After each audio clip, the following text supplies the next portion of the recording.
Αρχαίο θέατρο Πλευρώνας. Το αρχαίο θέατρο Πλευρώνας βρίσκεται σε επαφή με τη δυτική πλευρά της οχύρωσης της Νέας Πλευρώνας και σε απόσταση περίπου 130 μέτρων από την κεντρική πύλη.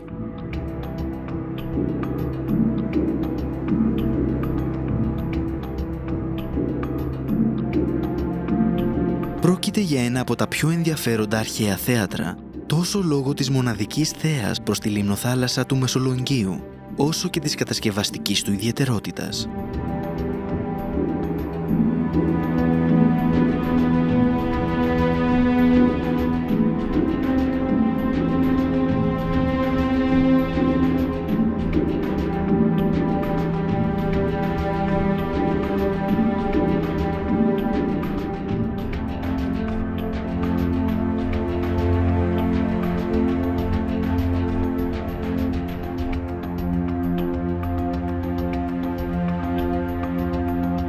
Το προσκήνιο του έχει διαταχθεί μπροστά και σε επαφή με το τείχος.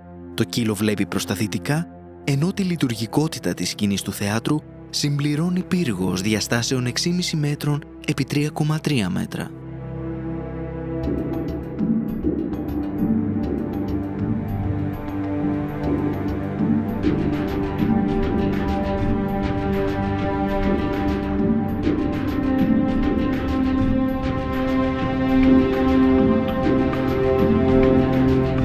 Ο πύργος αυτός σώζεται σε ύψος περίπου 5,70 μέτρων και θα πρέπει να αποτελούσε βοηθητικό χώρο της σκηνής και των παρασκηνίων.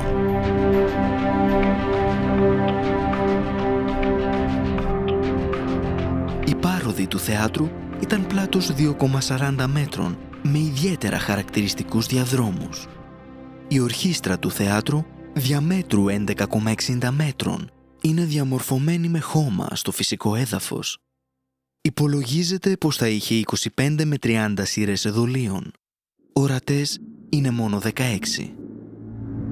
Τα εδόλια σε αρκετά σημεία είναι κατασκευασμένα από ορθογώνιους λαξευμένους λίθους, ενώ σε άλλα είναι λαξευμένα στο φυσικό βράχο.